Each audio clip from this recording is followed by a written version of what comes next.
Welcome. Isa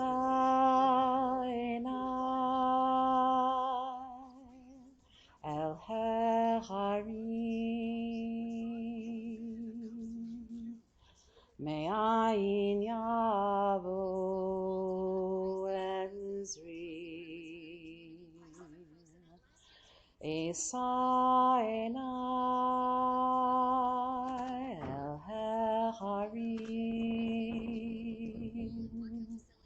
me'ayin yavo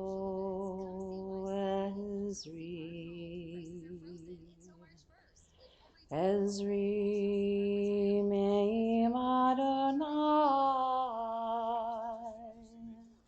Oseh Shamayim ve'aretz Ezri me'im Adonai Oseh Shamayim ve'aretz Esa enai el harim me'ayin yavo Ezri. I turn my eyes to the mountains. From where will my help come? My help comes from Adonai, maker of heaven and earth. God will not let your foot give way. Your guardian will not slumber. See, the guardian of Israel neither slumbers nor sleeps. Adonai is your guardian, your protection at your right hand. By day the sun will not strike you, nor the moon by night.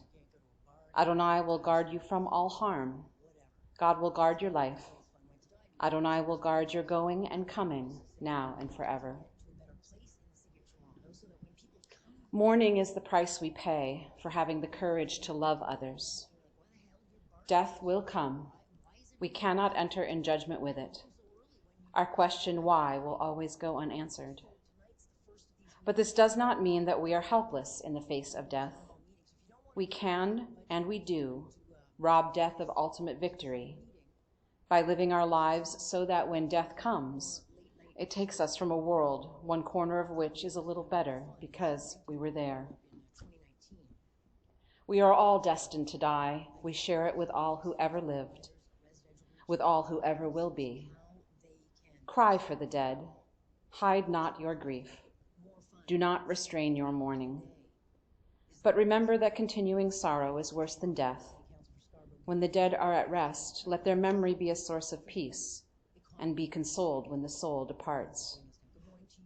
Death is better than a life of pain, and eternal rest is better than constant sickness.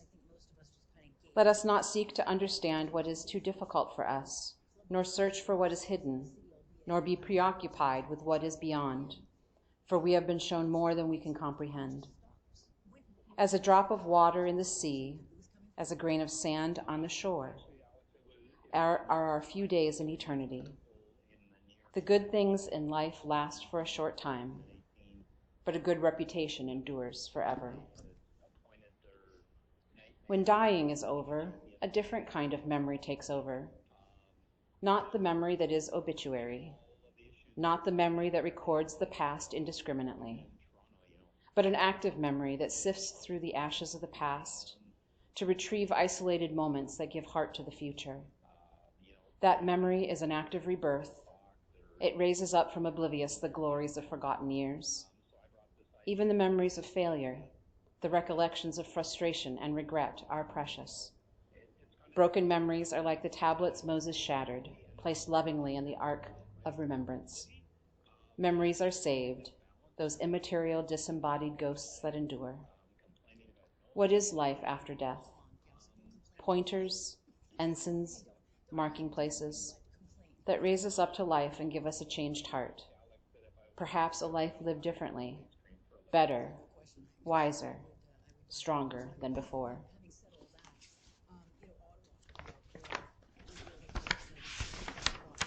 Naomi Stambler has been at the heart of Temple Israel since before there was a Temple Israel. One of the earliest families, Naomi built the small group of friends wanting to provide a progressive community in London, to educate their children, and to celebrate Shabbat, holidays, and milestones together. We have a concept in Judaism called Hidur Mitzvah, to beautify our performance of commandments. Naomi's exquisite taste influenced many treasured elements of Temple's homes. Naomi's many years of volunteerism at TI came to a close shortly after my arrival in London, as her health and stamina waned. But her years of service, scores of handwritten donation acknowledgments, dozens upon dozens upon dozens of matzah balls, were a combination unmatched in her beloved Temple community. The sweetness of her baked goods she'd bring to the conclusion of Lunch and Learn each year, and they really embodied the exquisite delight she took in participating in Jewish life. Each year, Naomi donated dozens of roses that would adorn the bima at Yom Kippur services. At the end of the holy day, she asked that everyone who wished to take a rose or few home with them. There was never a bloom left behind. She was that bouquet in our community, whose gifts dispersed among many, friend and stranger alike, adorning us with lasting beauty. Had she been born 1,000 miles below our border, she would have undoubtedly been a Southern belle, refined, genteel demeanor encasing an indomitable spirit. Her steely resolve in the face of life's challenges have left an enduring mark in the lives of those she touched. She is truly an Eshet Chayil.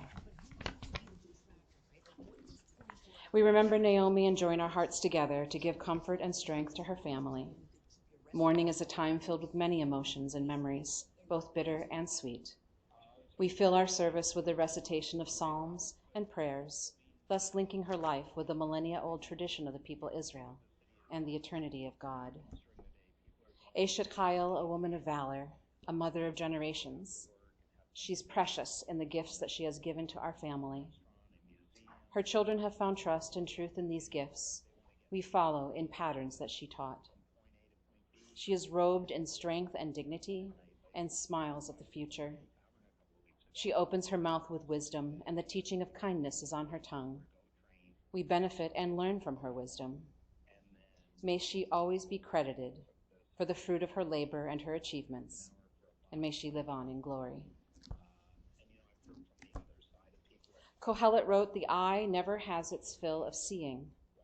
Young or old, those who depart this life never see enough of the world, never complete their task, never cherish their loved ones enough before they're called home. How they yearned for yet another respite from the final summons. And how we yearn to have them close to us for yet another challenge in our lives, yet another joy, yet another precious moment together. God be now with those whose hearts are broken, because whenever parting comes, it comes too soon. Console them at this moment. Be near to them when light seems distant. Sustain them, O God, until the time of healing. Adonai, what are we that you have regard for us? What are we that you are mindful of us? We are like a breath, our days are like a passing shadow. We come and go like grass, which in the morning shoots up renewed, and in the evening fades and withers. You cause us to return to dust, saying, "Return, O mortal creatures." Would that we were wise, that we understood where we are going. For when we die, we carry nothing away. Our glory does not accompany us. Mark the wholehearted and behold the upright. They shall have peace. Adonai, you redeem the souls of your servants, and none who trust in you shall be desolate.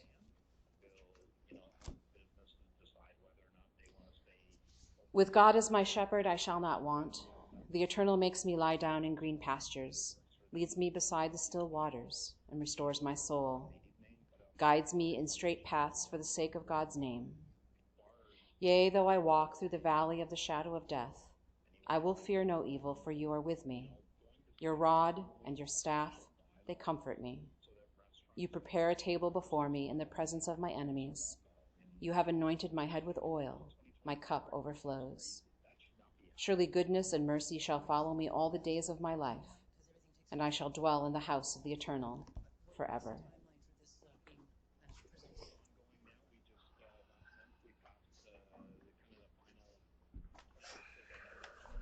Hello there. I'm sorry I had to leave for a minute, but there's the sound of a radio signal coming through directly over my head, and it's really bothering me. I'm very sensitive to sound.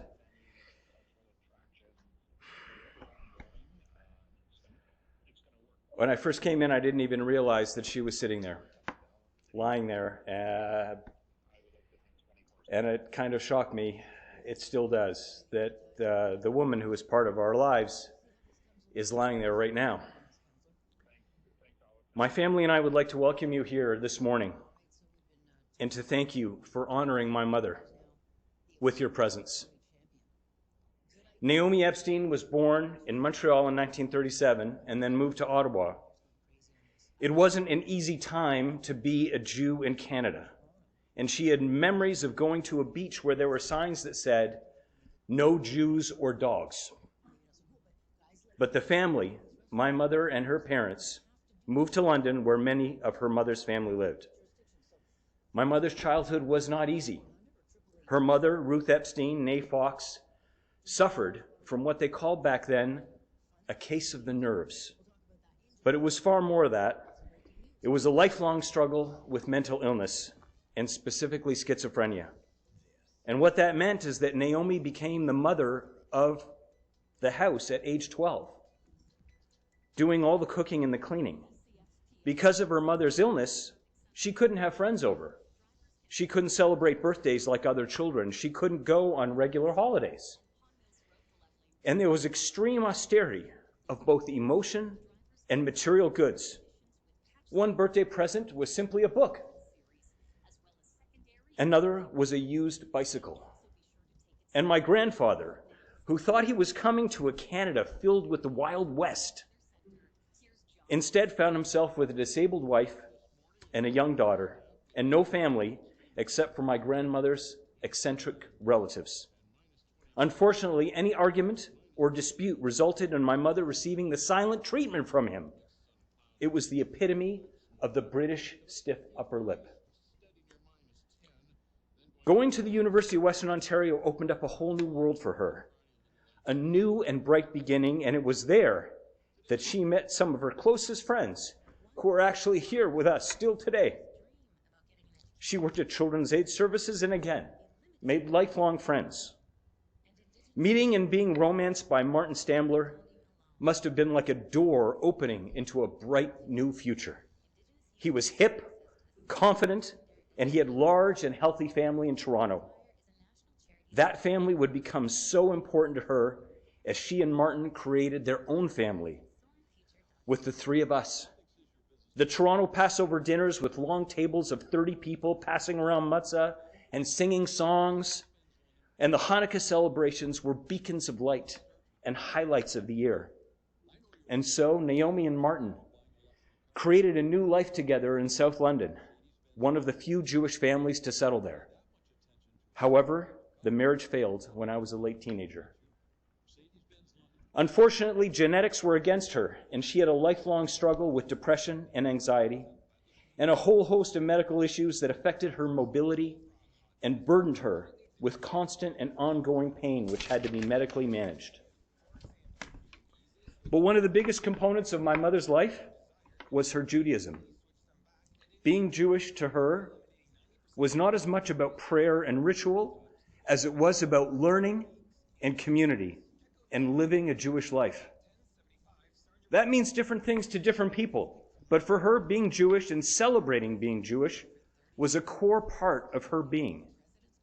She and my father, along with about a half dozen other Jewish families, weren't content in the early 70s with the state of Jewish education in London. And so they created their own, with each family preparing weekly lessons on Jewish culture and history and religion, and then each week a different family would host. This grew and grew, and before long, it was the Reform movement in London. And eventually the first full-time rabbi was hired, Rabbi Joel Wipstein, whose leadership inspired my mother tremendously.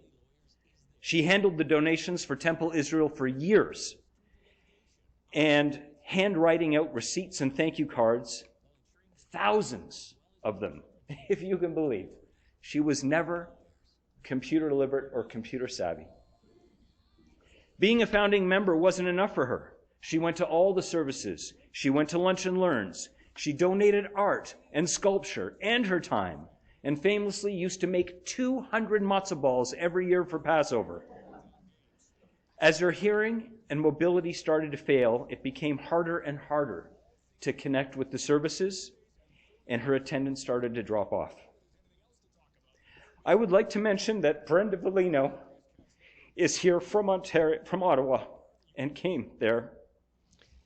Brenda was actually my feminist poetry professor in university, and she opened me up to a better way of thinking, which my mother actually formally thanked her for. We became friends, and I introduced her to my mother, and they became friends. She joined us for Passover dinners and Jewish events, and it was the seed that actually began her eventual conversion to Judaism. I converted my professor to Judaism. She became part of our extended Jewish family and has been a resolute friend to my mother, who was part of her conversion ceremony, and I even flew back from Vancouver to drive my mother to Ottawa for her daughter's bat mitzvah. A very strange drive through sleeting snow in which we almost died, and I was driving at 120 kilometers an hour trying to get there in the middle of the night, and my mother was fast asleep, and I was falling asleep at the wheel. And I was looking over at her and thinking, this is it, I'm going to die, and I could feel myself drifting off the road. And I'm looking around her car, her wonderful car, thinking, what am I going to do? And there was a sealed CD beside me of an electronic musician by the name of Juana Molina from South America. I have no idea how it got in the car. It was sealed. It was never opened. And in the middle of the night, in the sleeting snow, I put it on, and this pounding music came out, and Juana Molina saved my life. You know, I wanted to talk briefly about how tough she was and how resilient she was, and how even after misfortune, she just kept plodding on. Briefly, a near-fatal car accident on the 401, coming back from Sally Palmer's birthday party. Breaking one hip. A year later, breaking another. 13 months in Amica, recovering from debilitating vertigo and medication imbalances. Not to mention suffering a horrific bowel obstruction at the Toronto airport an hour before the flight was due to leave to Jerusalem for her grandson's bar mitzvah, resulting in us spending 3 weeks in a hospital in Brampton, and then even more at University Hospital. She was scanned, poked, prodded, operated on, and medicated more than any other person I've ever known. And yet, she remained resolute to our family, to all of you, not complaining and continuing on. She never once complained to family and friends. And I'm sure she never told you most of the details of this and the huge numbers of doctor visits and important. It's important to highlight her love of beauty and her amazing artistic aesthetic. Each home she created was a combination of design, grace, and elegance, a reflection of she herself.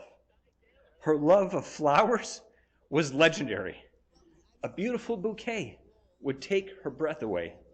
And in the last few months, flowers continued to give her some of the most pleasure in her environment.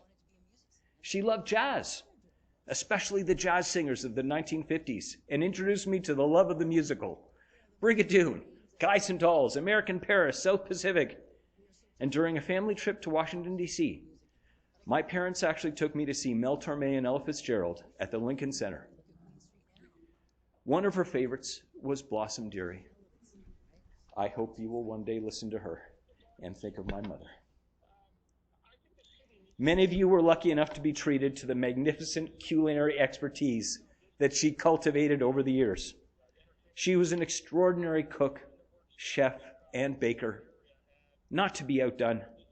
For many years, I was her sous chef, and I have many credible memories of incredible dinners with white china and silver cutlery and crystal goblets. I used to say to friends that any dish we could eat in a restaurant, my mother could make it even better. Her dinner parties were gastronomic journeys of delight. She introduced many of my friends to her sumptuous brisket. I have a very vivid memory of her careful instructions to me when preparing a unique cold soup. On one hand, you had a green melon soup in a pot, and in the other, an orange cantaloupe soup. And in a wide bowl, you slowly poured the two of them together so that you had a perfect half and half bowl with orange on one side and green on the other, with a perfect line separating the two, which ended with a dollop of creme fraiche and a sprinkle of freshly cut dill. She had a remarkably fine intellect. In the early days, she would sit for hours with Daniel's work in high school, helping him with his academic performance. Her grammar and her command of English was impeccable, to a fault. She often corrected the tiniest mistakes in my words. She was incredibly articulate, even to the point of choosing her words too carefully. Her speeches at birthday parties, retirement parties, and as well funerals were insightful, erudite, profound, and often unexpectedly humorous. And she was a lifelong learner.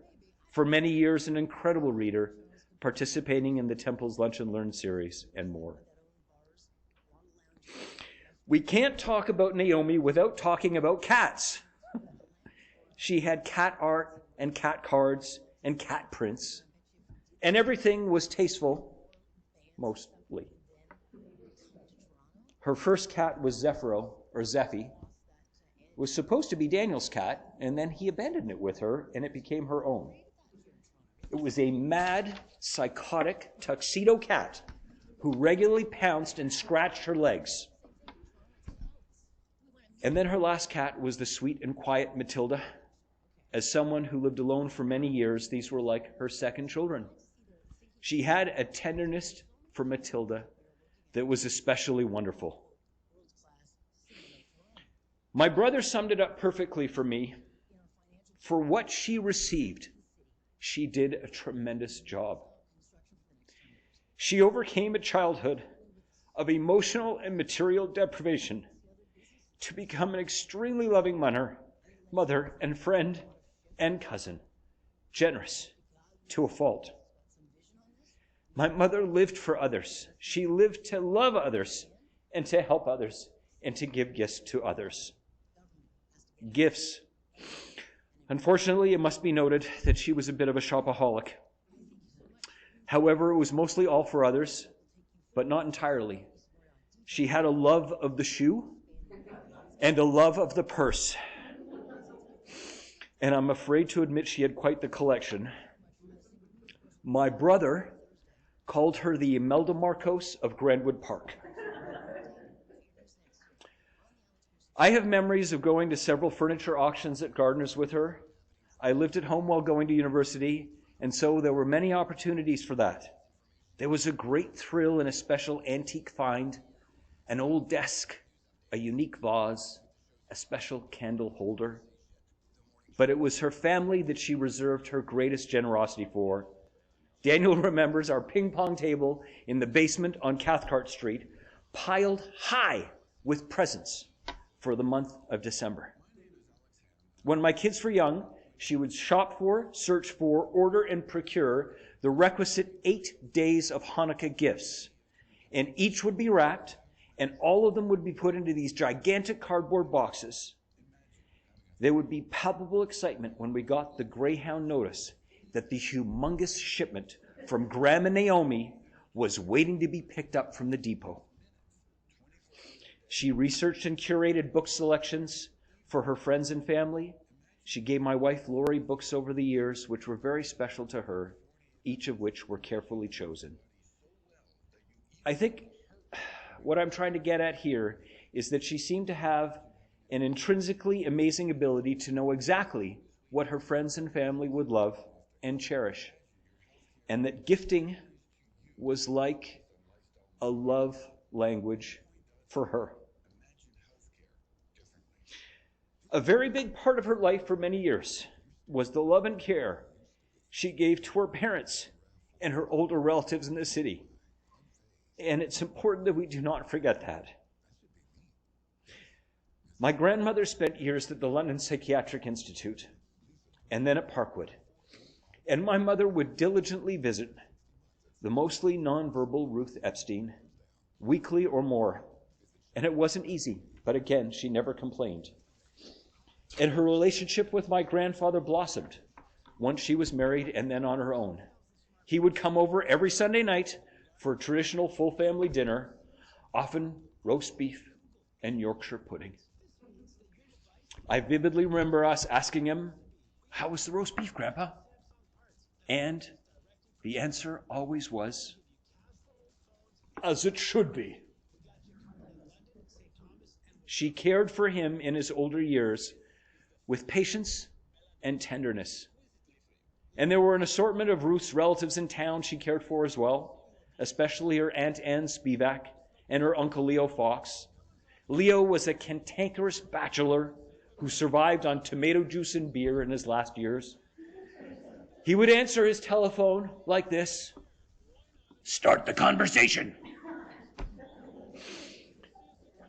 Anne was a bejeweled, formal New York socialite with Coke bottle glasses.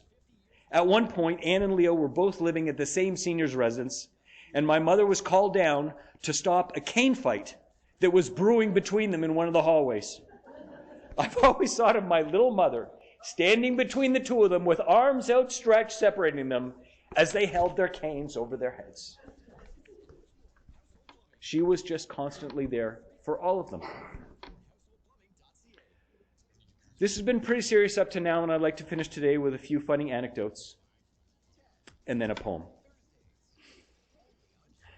Her first visit out to us was in 1995 in Vancouver, about a year after we moved out. We were shopping in a tiny store in Robson. It took so long. So I did the only thing I could think of. I just lay down on the floor on Robson Street in downtown Vancouver. Everybody was laughing, and she was just oblivious, continuing to carefully choose and place her chosen items in a pile while I continued to lie on the floor, adamant that I would not get up until she was ready to go.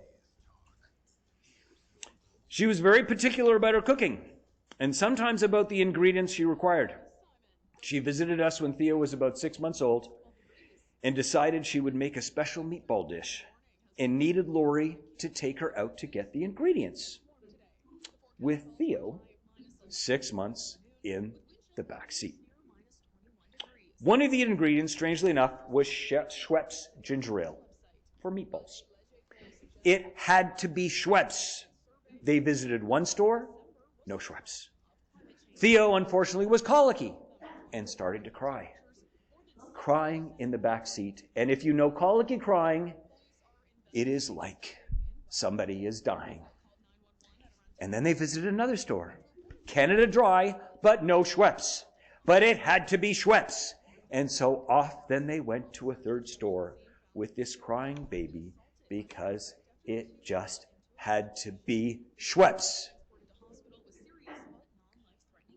She was a fastidious cleaner, and every home was immaculately clean. I have a very strong memory of her regularly putting on rubber gloves and putting Zeffie the cat into the sink and vigorously brushing the cat hair off him as he growled and tried to bite the rubber gloves. She also used to be a heavy smoker for many years, and she actually quit because the three of us begged her to over and over, and she finally relented. But in my younger years at Cathcart, I strongly remember the image of her in the kitchen, a cigarette burning away in an ashtray, and her standing at the counter with her precious J-cloth in her hand. Before my wife Lori and I left for a year and a half of teaching in Japan, Lori stayed over in my room at Maitland Street It was a tiny twin bed that barely fit the two of us. Lori remembers waking up in the morning, and there was my mother in the room. She had come into the room and was quietly dusting all of the surfaces. On a family trip to Mexico, we could only get her to walk on the sand barefoot once. But she wanted to go to the gift shop every single day. During a big rain and windstorm there, she went missing. She was just gone. We were very worried. Blown away? Huddled wet in a corner somewhere? We had resort staff looking all over for her, and eventually I found her in a remote poolside cabana, wrapped up in towels like a mummy, fast asleep, oblivious to it all. My sister Evianne recalled that she had a special talent. Apparently, she could wiggle her ears. She would do it with a poker face, and we would say, "Do it again, do it again." I have no memory of this whatsoever.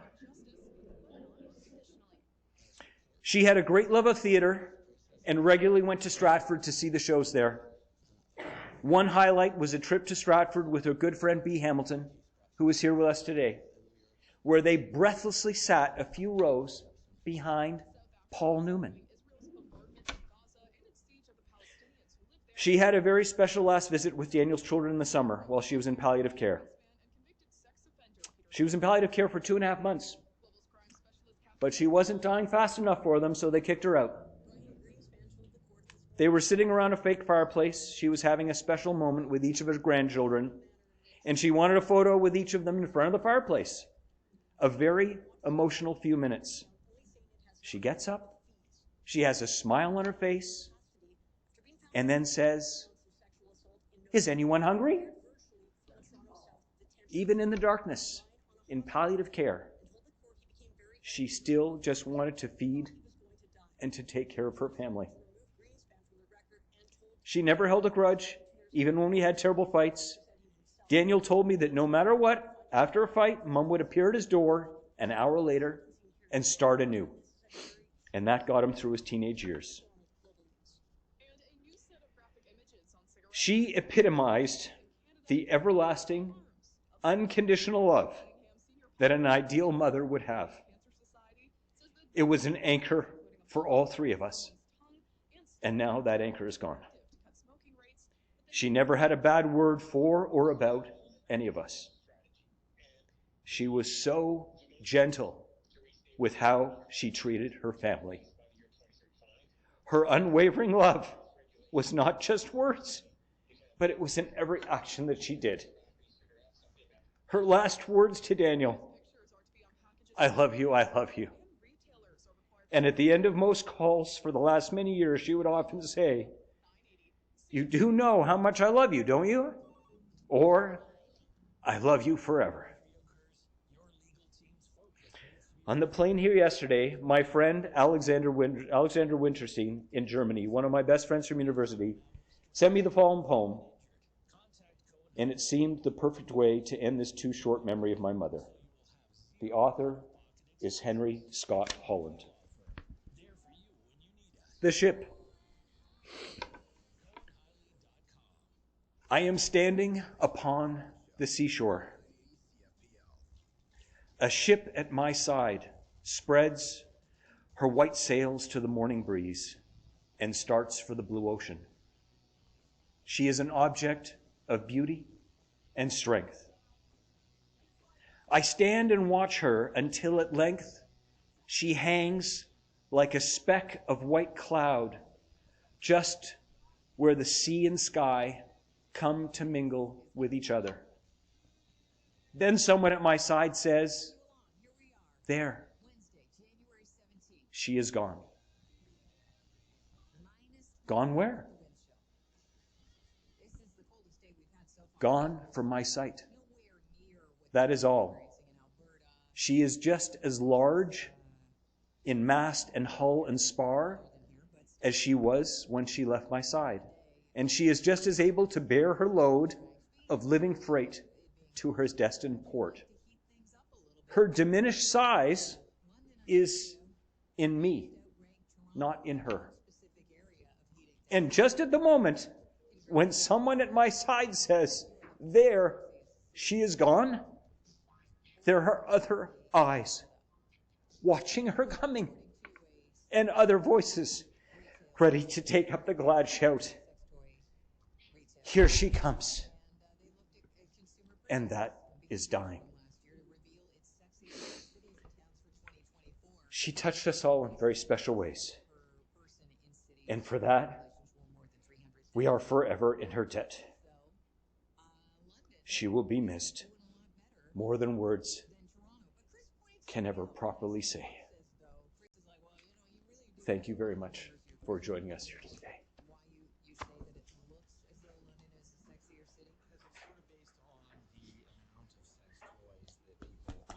Please rise.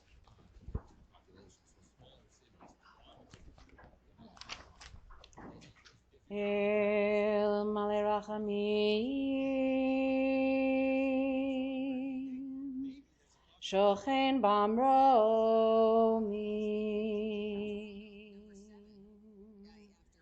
Hamse Menucha Nechona Tachat Kanfei HaShechina Im Kiddushim Utehorim Kezahar Harakia Mazhiri Et Nishmat Naomi Bat Aharon Veru Shahalcha Le'olama Bal Harachamim Yastire Abeseter Kanefav Le'olamim Vayitzror B'tzror HaChaim Et Nishmata Adonai Hu Nachalata V'tanuach b'shalom al mishkava V'nomar Amen. God of abundant mercy, God most high, may the soul of our loved one who has gone into eternity find the gift of perfect peace in your embrace, together with the holy and pure whose light shines like the radiance of heaven. Compassionate God, hold her close to you forever, so that her soul may be bound up in the bond of life eternal. May she find a home with you, and may she rest in peace. And together we say, Amen. May the source of life, the fountain of all being, open our hearts to compassion and our eyes to wisdom, that we might glimpse in perfect peace and sadness the way of all things. May Naomi's memory be for us a blessing, and may we never let the light of her love grow dim in our hearts. May we remember all her worthy and righteous deeds, that her memory be forever bound up in the bond of life. God is our source and our destination, our beginning and our end.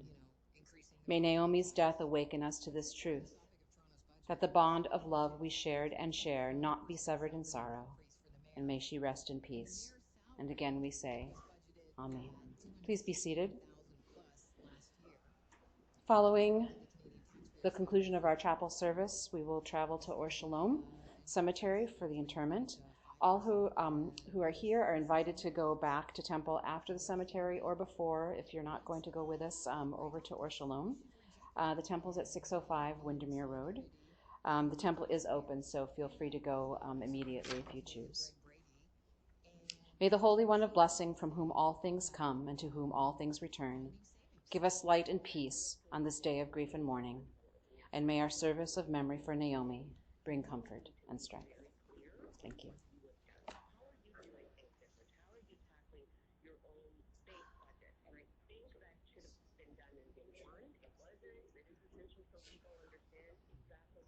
Includes the services here at the funeral home as we making our way to Or Shalom Cemetery. And at this time, I'd like everybody to get your coats and just return to your seats. Thank you very much. I do want to let all of you know, I know it's pretty cold out there, and so we do have a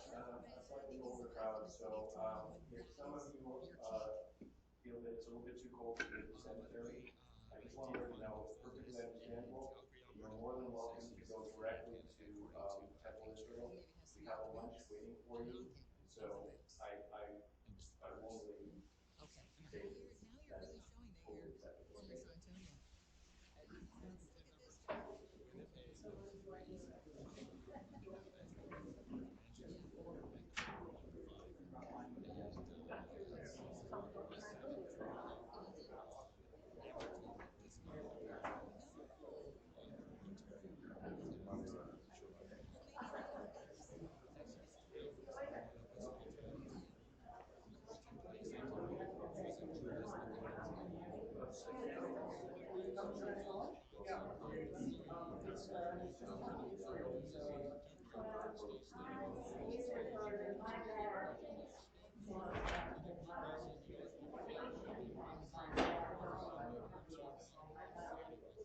Just have the pallbearers come forward, please. Pallbearers.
Excellent. Thank you so much. This is Paul. If I can have you join your family for this time, please. David?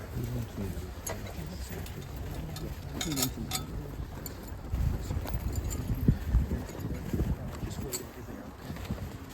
David?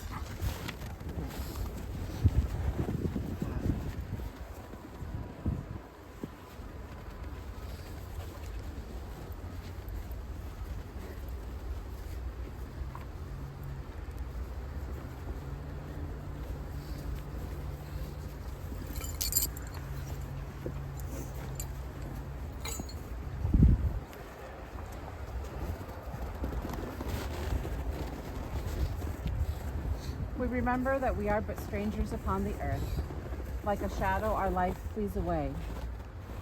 Help us, O God, so to walk in your sight, that when the few years of our earthly pilgrimage are ended, we may be ready to meet our end with a tranquil mind. To you we look for comfort and strength when one of our beloved is taken from us, and a link is broken in the chain of love, which binds us together in union. Though we walk in the valley of the shadow of death, we shall fear no evil, for you are with us. Be praised, O eternal our God, in all your dispensations, and sanctified be your name forever and ever. Early or late, all must answer the summons to return to the source of being, for we lose our hold on life when our time has come, as the leaf falls from the bough when its day is done. The deeds of the righteous enrich us all, as the fallen leaf enriches the soil beneath. The dust returns to the earth, the spirit lives on with God. Like the stars by day, our beloved dead are not seen by mortal eyes. They shine on forever, theirs is eternal peace. Let us be thankful for the companionship that continues in a love stronger than death. Sanctifying the name of God, we honor the memory of Naomi. The dust returns to the earth as it was, the spirit to God who gave it. It is only the house of the spirit we now lay within the earth. The spirit itself cannot die. Receive in mercy, O God, the soul of our departed Naomi Stambler. Grant her that everlasting peace which you have prepared for us in the world to come. Though no human eye has seen, nor ear has heard, or mind has grasped it, still it is our sure inheritance and our everlasting portion. God, help us to understand that grief and love go hand in hand, that the pain which loss inflicts is the measure of a love stronger than death. Though we cry in the anguish of our hearts, may we be like children who know that their parent is near and who cling unafraid to the trusted hand. In this spirit, O God, do we commit all that is precious to us to your keeping. May the love and eternal connection of our souls give us strength as we turn to recite the words hallowed by time. Sanctifying the name of God, we honor her memory with the words of Kaddish Yatom, the mourner's Kaddish. I'd like to hand that to you, Sophia.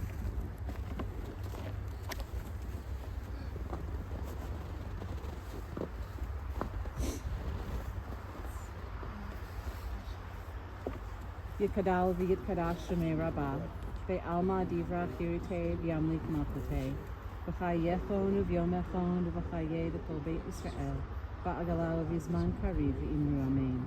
Yehei shmei rabah mevarach le'olam olamei almaya, yitbarak v'yishtabach v'yitfa'ar v'yitromam v'yitnaseh, v'yitadar v'yitaleh v'yitalal shemei d'kudishag v'yiku, le'ela min kol birchata v'shirata, tushbachata v'nechemata, Gamiran by Alma v'imru amen.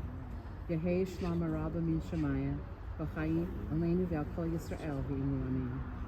Osei shalom b'mromav, hu ya'asei shalom, aleinu v'al Yisrael v'imru amen.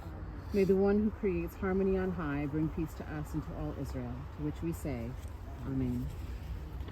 In Jewish tradition, to shovel dirt into the grave is a mitzvah, a righteous act we do without any hope of reward. With this act, we take on the responsibility of caring for our loved one until the very end. Our loved ones deserve to be buried by kind hands, by knowing hands, by sorrowful hands. When we are done with our readings, you're invited to participate in this mitzvah, a painful act, however one born of love and compassion for those who have meant so much to us. With Job, we have said, Adonai natan va'Adonai lakach, Yehi shem Adonai mevarach. God you have given, God you have taken away. Blessed be the name of God. May Naomi's memory be a blessing as we mark her essence will never leave our hearts and souls. Give me the vision, O God, to see that embedded in each of your gifts is a core of eternity, undiminished and bright, an eternity that survives the dread hours of affliction. Those I have loved, though now beyond my view, have given form and quality to my being. They have led me into the wide universe I continue to inhabit, and their presence is more real to me than their absence. What you give to me, O God, you never take away, and bounties granted once more shed their radiance evermore. Now let all who are gathered here repeat these words after me, speaking them to the mourners. May God console you with all who mourn in Zion and Jerusalem. Now go forth in peace to life.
rack it this way.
I was at a funeral last week where we actually for conservative, you just go up to the top of the casket. That's what I thought. Rabbis. Yeah. It's up to you. Yeah.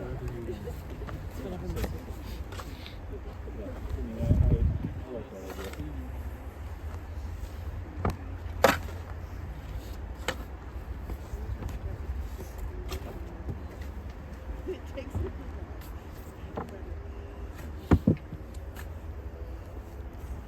There are some days that pretty good. Okay, I'll get my sense here.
At least it's not snowing. Or do you want to go?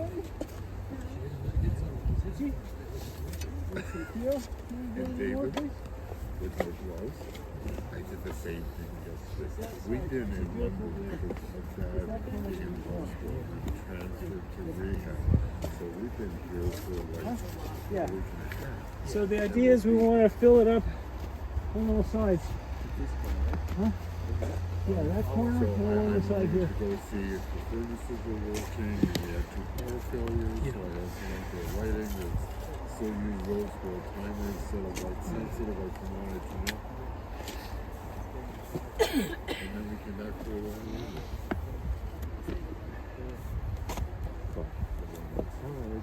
I think this is where I go to the office and make the plans and go to the car and deliver the stuff. And if I didn't go, and with the new knee, it's not really that great until you need that. Get close. I had carpet walking.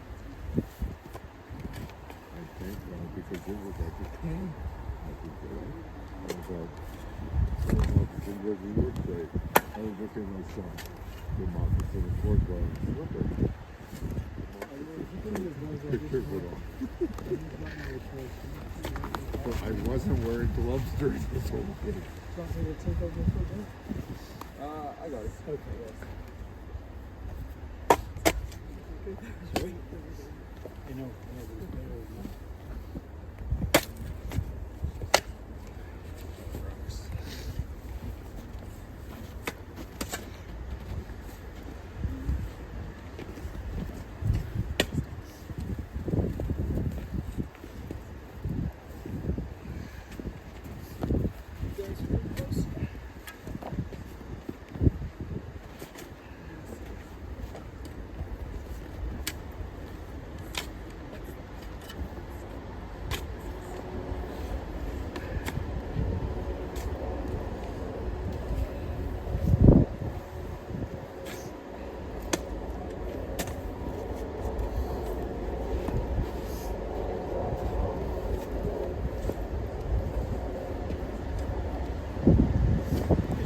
More spots down here and one over there.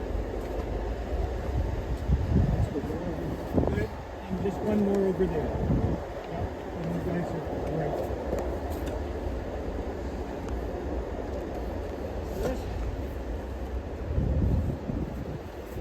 That's good, Dave. Thank you.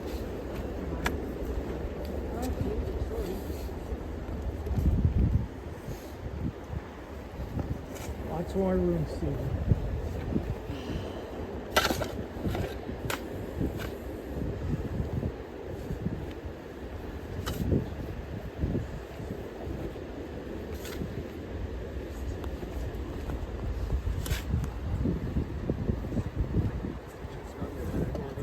That's okay, you can just put it right back in the drill.